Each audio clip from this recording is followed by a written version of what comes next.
था तो ये था होटल गुलफाम।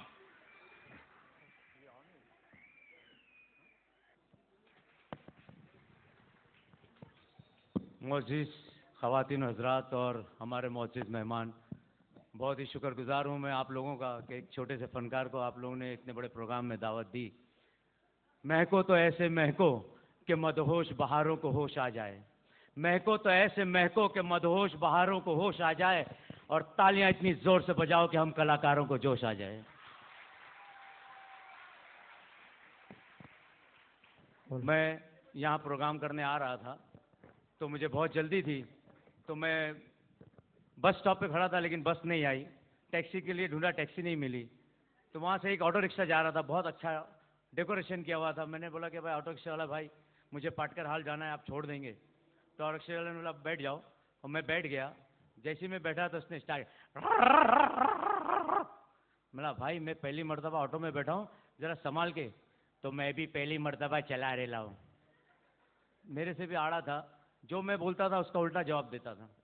मैंने कहा कि भाई प्लीज़ मुझे जल्दी छोड़ दो। बोले आप क्या काम करते हैं? बोला भाई मैं ऐसे छोटे मोटे गाने वाने गाता हूँ। अच्छा, बोले कुछ गाना ना सुनाओ तो मैं आपको जल्दी छोड़ दूंगा।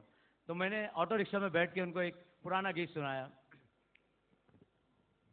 ओ गाड़ी वाले, ओ गाड़ी वाले गाड़ी धीरे हाँक रे, ओ गाड़ी वाले गाड़ी धीरे हाँक रे, जिया उड़ा। वो अपना आस्ते ही चला रहा था, तो मैंने किशोर कुमार की आवाज़ में उनसे कहा, मेरे नाना मेरे दादा रिक्शा तेज चलाना,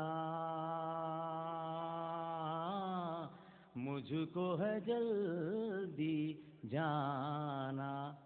साइकिल की आवाज़ में मुझसे कहने लगा, जब गैरी टूट गया, जब गैरी टूट गया, हम जल्दी जाके क्या करेंगे, जल्दी जाके क्या करेंगे।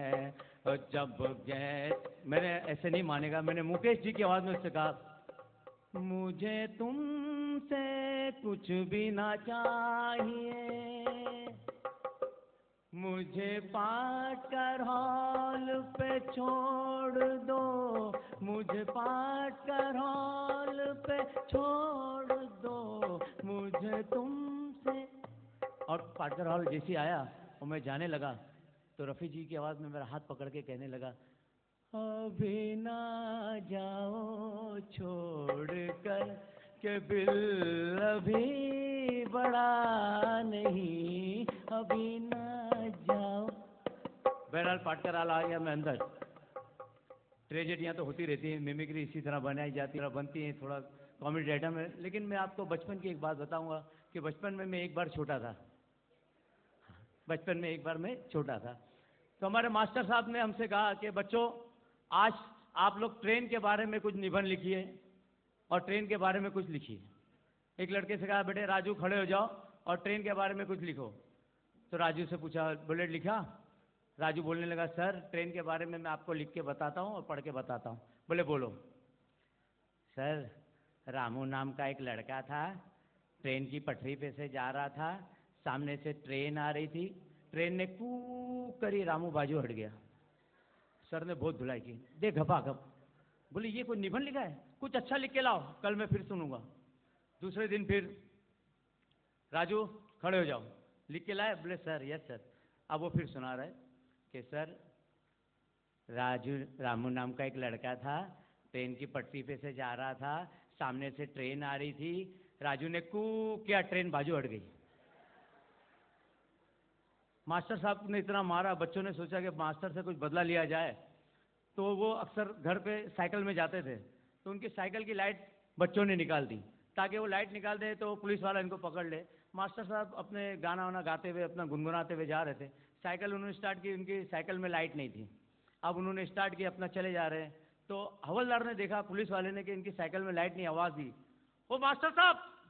मास्टर साहब आवाज़ दिए, मुझको इस रात की तन्हाई में आवाज ना दो मास्टर साहब, आवाज ना दो मास्टर साहब, आवाज ना दो। तुम्हारी साइकिल में लाइट नहीं है, तुमको चालन करना पड़ेगा।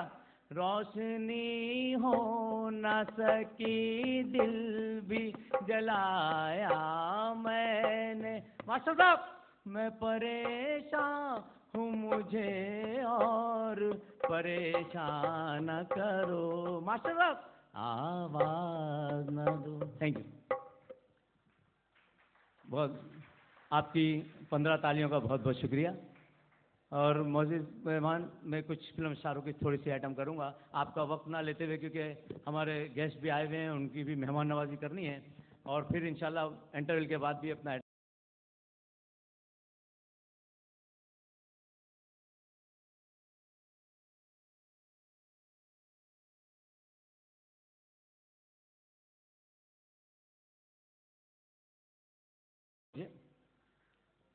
अरे बेटा, ये गाय का गोबर ही लग रहा है, लेकिन जब तक मैं इसको हाथ नहीं लगाऊंगा मालूम नहीं पड़ेगा। अशोक कुमार उसके गाय के ऊपर को हाथ लगाते। अरे ये गाय का गोबर ही लग रहा है, मैं जब से कह रहा हूँ, लेकिन जब तक इसको सूंघूंगा नहीं तो मालूम नहीं पड़ेगा। उस गाय के गोबर को अशोक कुमार सूंघते। अरे मैं जब से बोल रहा हूँ, ये गाय का गोबर ही लगता है, लेकिन जब तक मैं इसे चखूंगा नहीं तो मालूम नहीं पड़ेगा। उस गाय के गोबर को अशोक कुमार चखते। अरे ये मैं जब से कह रहा हूँ, अपने आप से कह रहा हूँ, ये गाय का गोबर ही निकला। अच्छा वो पैर नहीं पड़ा। एक दोस्त ने मेरी दावत रखी कि भाई हमारे यहाँ दावत है और मिठाई की दावत है, जिसको आना आए। और कोई किसी को कुछ नहीं, जितने भी खाना खाए, खाना नहीं था, मिठाई की दावत थी। मैं मिठाई की दावत में चले गया। रास्ते में मैंने देखा कि एक अंधा फकीर बेचारा बैठा है, तो मेरे को तरस आया कि मेरा चलो इनको बाबा को भी ले लेता हूँ। मेरा बाबा मिठाई की दावत है, जलेबी की दावत है, आप चलेंगे? बाबा ने हाँ बेटा चलूँगा मैं। अब मैं बाबा को लेके जलेबी की दावत में जा रहा था। बाबा बोले बेटा वहाँ पे कौन कितना खाएगा मुझे कैसे मालूम पड़ेगा?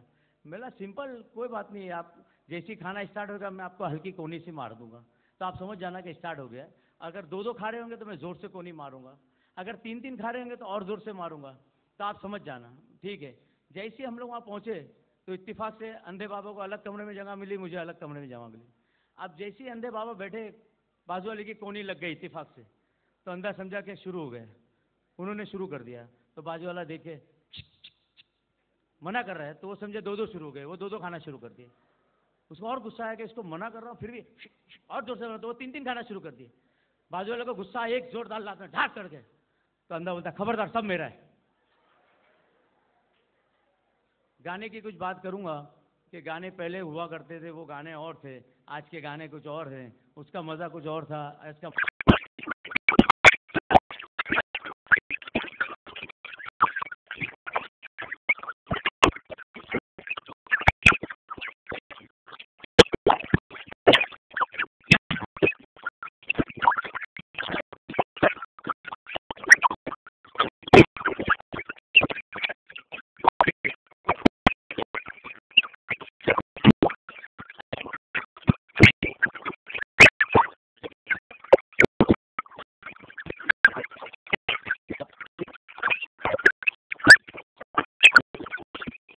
मत कर, हम लोग दोनों बहनें टाइम पास कर रहे हैं। तो एक को बहुत गुस्सा आया, मेरे को गुस्से से देखने लगी, तो मैंने उनको, तो बस का इंतजार कर रहे थे, तो मैंने कहा, बस के लिए कहा, लेकिन लड़कियां समझी कि मेरे लिए कह रहा है कि अब थक गई है आंखें तेरा इंतजार करके, अब थक गई है आंखें तेरा इंतजार करके, क्या मिल रहा है जालिम दिल बेकरार करके। तो लड़कियों को बहुत गुस्सा आया, बोले वो समझी कि मेरे को देख के गए, बोले दीवाना हो गया, पागल हो गया है, तेरे घर में माँ बहन नहीं है? मिला है, पूना गए। मैंने उनसे कहा उनकी दीवानगी पर कि फिजा पर तो असर हवाओं का होता है, मोहब्बत पर तो असर अदाओं का होता है, ऐसे ही कोई किसी का दीवाना नहीं होता, कुछ तो कसूर निगाहों का होता है। उस पर इसको गुस्सा आया, बोले ये ऐसे मानेगा नहीं, इसके मुंह मत लग। एक ने अपने कॉम निकाला, अपने बाल बनाने लगी, तो उनके बालों को देखकर मैंने कहा कि शीशी भरी गुलाब की पत्थर पे तोड़ दूं, शीशी भरी गुलाब की पत्थर पे तोड़ दूं, अगर तू गुस्सा थूक दे तो अपनी घरवाली को छोड़ दूं। बोले ये ऐसे नहीं मानेगा, तो इसके मुंह मतलब अपने अपनी बातें करेंगे। अरे तू कहाँ हम कहाँ, बोले लड़कियां घमंड करने लगी। उनके घमंड पर मैंने कहा कि नजरें ना होती तो नज़ारा भी ना होता, नजरें ना होती तो नज़ारा भी ना होता, अगर हम ना होते तो तुम हसीनों का गुजारा भी ना होता। इतने में बस आई। बस में जाने से पहले मुझसे कहने लगी कि बहुत शायरी कर रहा था, अब मेरी शायरी सुन, कि ट्रेन के पहिए को टायर नहीं कहते, ट्रेन के पहिए को टायर नहीं कहते, और तुम जैसे गधे को शायर नहीं कहते। थैंक यू वेरी मच, फिर आपसे मुलाकात होगी, बहुत बहुत शुक्रिया, थैंक यू। इंटरटेनमेंट दिया गया आपको, आपने खुशी महसूस की, आपका शुक्रिया। आपने प्रोग्राम का एक्नॉलेजमेंट किया, आपका शुक्रिया। अब प्रोग्राम अपने अगले स्टेप पर जा रहा है और इनामात का सिलसिला शुरू होने जा रहा है।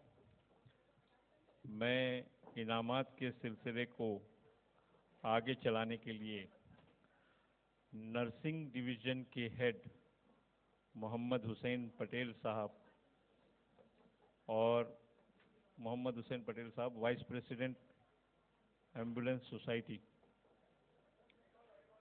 इनसे मैं गुजारिश करूंगा कि वो यहाँ स्टेज पर आ जाए। मोहम्मद हुसैन पटेल साहब। सुमार साहब को दावत दूंगा कि स्टेज पर आए, आप आए, क्योंकि आप उनको रिसीव करेंगे।